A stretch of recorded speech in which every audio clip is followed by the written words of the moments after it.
दोस्तों वैसे तो चांद हमारी पृथ्वी का सबसे करीबी ऑब्जेक्ट माना जाता है। साल 1959 में पहली बार चंद्रमा की सतह को छुआ गया था। उस समय रूस ने एक अंतरिक्ष यान चांद की जमीन पर उतारा था। चांद की पढ़ाई करना इसलिए जरूरी है क्योंकि चांद का जन्म पृथ्वी के जन्म के कुछ समय बाद ही हुआ था। एक थिया नाम का उल्का पिंड हमारी पृथ्वी से टकराया था। उसी के टुकड़ों से चांद बना था। चांद किसी खोजबीन में 20 जुलाई 1969 का दिन बहुत ज्यादा खास माना जाता है। इस दिन इंसान ने 3,84,000 किलोमीटर लंबी छलांग लगाकर चंद्रमा पर कदम रखा था। ये पहली यात्रा थी जब हमने पृथ्वी से बाहर निकलकर किसी ऐसी दूसरी दुनिया में कदम रखे थे। ये दिन इतिहास के पन्नों में दर्ज हो गया। साल 1969 से लेकर साल 1972 के बीच में करीब 12 लोगों को चांद पर भेजा गया था। साल 1972 में अंतिम बार इंसान चांद की जमीन पर उतरा था। अगर आज 50 साल से ज्यादा का समय बीत चुका है, नासा दोबारा चांद पर नहीं गया है।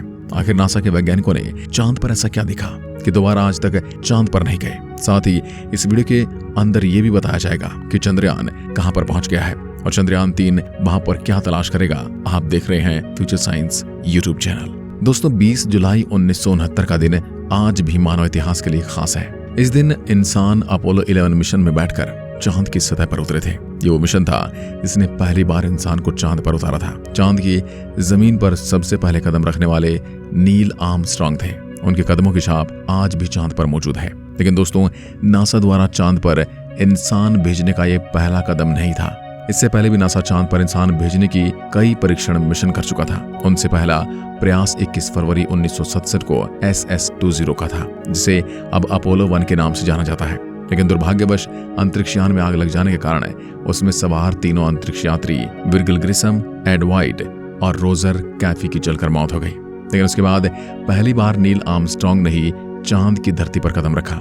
इसी प्रकार नासा ने 1969 से लेकर 1972 के बीच कई सारे अपोलो मिशंस को चांद की जमीन पर उतारा और कुल 12 अंतरिक्ष यात्रियों को चांद की सतह पर सफल उतारा। लेकिन उसके बाद सबसे बड़ा सवाल ये उठता है कि 1972 के बाद नासा ने इंसानों को चांद पर क्यों नहीं भेजा। आज इस बात को 50 साल हो चुके हैं।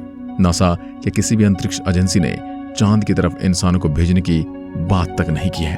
आखिर ऐसा क्यों? यहाँ तक कि साल 1969 में इतने ज्यादा एडवांस टेक्नोलॉजी भी नहीं थी, फिर भी इंसानों को चांद पर भेजा गया। जबकि आज 50 साल बाद टेक्नोलॉजी बहुत ज्यादा एडवांस हो गई है, फिर भी नासा चांद पर नहीं जा रहा। जब अपोलो 11 मिशन को एक ऐसे कंप्यूटर द्वारा सफल बना दिया जाता है जिसकी क्षमता आपके हाथ के फोन से भी कम हो, आखिर आज इतनी आधुनिक टेक्नोलॉजी से भी चांद पर कोई क्यों नहीं जाना चाहता? ये सवाल आम जनता में कई सारे भ्रम पैदा करता है। दोस्तों जब भी कोई स्पेस एजेंसी मानव युक्त मिशन करती है तो वह एक आधुनिक टेक्नोलॉजी वाला अंतरिक्ष यान बनाती है जो आसानी से इंसान को किसी भी प्लेनेट पर उतार सके, यहाँ तक कि उन्हें वापस भी अच्छे तरीके से ला सके।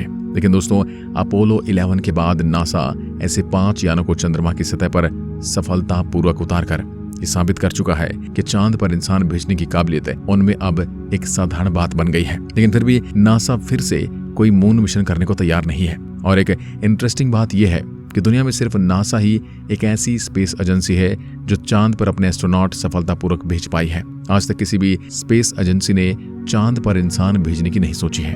तो इसके पीछे कई सारी वजह हैं। उनमें से सबसे कॉमन वजह वो है बजट। चंद्रमा पर एक मानव युक्त मिशन भेजने में बहुत ही ज्यादा पैसे खर्च होते हैं। इसके साथ ही कुछ वैज्ञानिक मानते हैं कि चंद्रमा पर रिसर्च के वैज्ञानिक फायदे कम हैं और पैसों की बर्बादी ज्यादा है। अगर हम वहां पर इंसान के बजाय किसी मशीन के द्वारा सर्च करें तो वो एक अच्छा परिणाम साबित हो सकता है। इसके साथ ही एक कारण ये भी है कि अमेरिकी स्पेस एजेंसी नासा सालों से दूसरे अहम प्रोजेक्ट को पूरा करने में लग रहा है। बीते सालों में नासा ने कई नए उपग्रह, बृहस्पति पर खोज, अंतर्राष्ट्रीय अंतरिक्ष स्टेशन की कक्षा में लॉन्च, अन्य आकाश गंगाओं और ग्रहों पर शोध किए हैं। दोस्तों चांद पर जाने का सिलसिला 1959 में शुरू हुआ था। उसके बाद कई मिशन किए जा चुके हैं। इन सभी मिशनों में एक बात का तो पता चल चुका है कि चांद पर इंसान का रहना पॉसिबल नहीं है। चांद के पास अपना कोई वातावरण भी नहीं है। हाँ एक बात है कि आने वाले समय में चांद को हम एक रिसर्च का अड्डा जरूर बना सकते हैं, जहाँ पर हम चांद पर अपने मशीनरी इक्विपमेंट के जरिए ब्रह्मांड के दूर दराज ऑब्जेक्ट के ऊपर रिसर्च कर सकते हैं, जिस वजह से हम पृथ्वी को फ्यूचर में किसी आपदा से बचा सकते हैं। इसके साथ ही वैज्ञानिक सौरमंडल में जीवन की तलाश के लिए मंगल ग्रह की दुनिया पर जीवन की संभावना जता रहे हैं। इसलिए नासा समेत विश्व की विभिन्न स्पेस एजेंसियों ने चांद को छोड़ मार्स को निशाना बनाया है और फ्यूचर में बहुत जल्द नासा अपने एस्ट्रोनॉट को मंगल की धरती पर उतारने की सोच रहा है। दोस्तों किसी भी प्लेनेट पर मानव मिशन भेजने के लिए बहुत ही ज्यादा बजट की जरूरत होती है। इस वजह से कुछ सालों तक किसी भी अंतरिक्ष एजेंसी को दूसरे सभी मिशनों को डिले करना पड़ता है। साथ ही अमेरिकी स्पेस एजेंसी नासा का वार्षिक बजट भी पहले की तुलना में काफी डाउन है, इसलिए वो ऐसे भारी भरकम खर्चे वाले मिशन करने में हिचकिचा रहा है। दोस्तों अमेरिका की दूसरी सबसे बड़ी अंतरिक्ष एजेंसी स्पेसएक्स है। स्पेसएक्स भी अपने अंतरिक्ष यात्रियों को चंद्रमा पर भेजने की प्लानिंग बना रही है, जो आने वाले कुछ सालों में चंद्रमा पर मानव मिशन भेज सकती है। दोस्तों शायद आपको पता होगा जिस समय अपोलो 11 मिशन भेजा गया था, उस समय अंतरिक्ष के मामले में सिर्फ 2 ही देश दौड़ में थे, वो थे अमेरिका और सोवियत यूनियन, जिसे अब रूस के नाम से जाना जाता है। तो दोस्तों अब आपके दिमाग में ख्याल आ रहा होगा कि जब उस समय की टेक्नोलॉजी में रूस अमेरिका को कहीं ज्यादा टक्कर दे रहा था, अमेरिका से कहीं ज्यादा आगे था, तो उसने कोई भी मून मिशन क्यों नहीं किया। दोस्तों इसकी भी एक खास वजह सामने आई है। दोस्तों रशियन गवर्नमेंट तो ये तक नहीं कहते कि उन्होंने कोई मून के लिए भी मिशन डिजाइन किया था, बट कई सारी रिपोर्ट के अकॉर्डिंग ये पता चलता है कि उन्होंने भी कई सारे ऐसे अंतरिक्षयान डिजाइन किए जिनका मकसद चांद पर अपना परचम लहराना था। लेकिन दोस्तों किसी खास तकनीकी प्रॉब्लम की वजह से उन्हें हर बार असफलता ही हाथ लगी। दोस्तों इन सब के अलावा चीन भी अंतरिक्ष की इस दौड़ में कम नहीं है। हालांकि उसने ऑफिशियली रूप से कोई घोषणा नहीं की है कि वह भी मून मिशन करेंगे, बट फ्यूचर में कई सारी ऐसी संभावनाएं जताई जा रही हैं कि वह मून के ऑर्बिट में खुद अपना एक स्पेस स्टेशन बनाएंगे, ताकि वहां पर रहकर अंतरिक्ष यात्री चंद्रमा पर और भी ज्यादा महत्वपूर्ण डेटा कलेक्ट कर सकें, वहां पर रिसर्च कर सकें। दोस्तों अब बात करते हैं हमारे खुद के देश भारत की। दोस्तों भारत स्पेस के मामले में तो काफी पीछे है, मगर इसकी लेट शुरुआत के बाद भी स्पेस में इतनी महारत हासिल करना कोई सामान्य बात नहीं। दोस्तों आपको पता है कि भारत ने अभी तक किसी भी इंसान को अंतरिक्ष में नहीं भेजा है, लेकिन फिलहाल भारत चांद के उस हिस्से में चंद्रयान 3 को भेजने जा रहा है। 14 तारीख को चंद्रयान 3 पृथ्वी से रवाना किया गया था। करीब 24 अगस्त को चंद्रयान 3 चांद के दक्षिण वाले हिस्से में उतरने का अनुमान है। चंद्रयान 2 जो थोड़ा ही चंद्रमा की सतह से दूर रह गया था, लेकिन इस बार इसरो चांद के उस हिस्से को पूरी तरह से खंगालने वाला है। चांद के दक्षिण वाले हिस्से में कीमती धातुएं मौजूद हो सकती हैं। इसके अलावा वहां पर हाइड्रोजन बड़ी मात्रा में है। चांद के दक्षिण वाले हिस्से में आज तक कोई नहीं गया है। भारत वो पहला देश होगा जो चांद के इस भयानक हिस्से में उतरेगा। अमेरिका इतना पावरफुल होने के बाद भी चांद के इस हिस्से में नहीं गया है।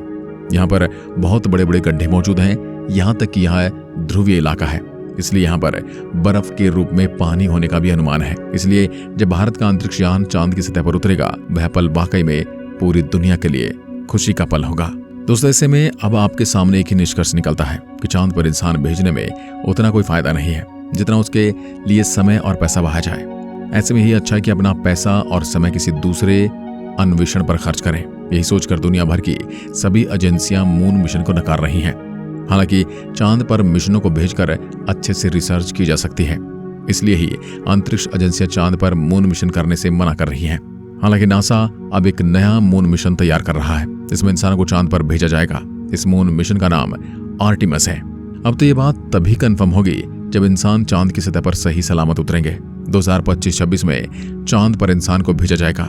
हालांकि दोस्तों आपको वेब इंटरनेट के जरिए ऐसी कई वीडियोस और आर्टिकल मिलेंगे जिनमें चंद्रमा के मून मिशन को लेकर कुछ ऊटपटांग बातें बताई गई हैं। इसमें कहा जा रहा है कि चंद्रमा पर एलियन है, इस वजह से वैज्ञानिक दोबारा वहां पर नहीं जा रहे, मगर दोस्तों रियलिटी में वहां पर कुछ नहीं है। तो दोस्तों आज की इस वीडियो में बस इतना ही। अब इसके ऊपर आपकी क्या प्रतिक्रिया है हमें नीचे कमेंट बॉक्स में जरूर बताएं। एक बार फिर मिलते हैं, तब तक के लिए नमस्कार, जय हिंद, जय भारत, धन्यवाद।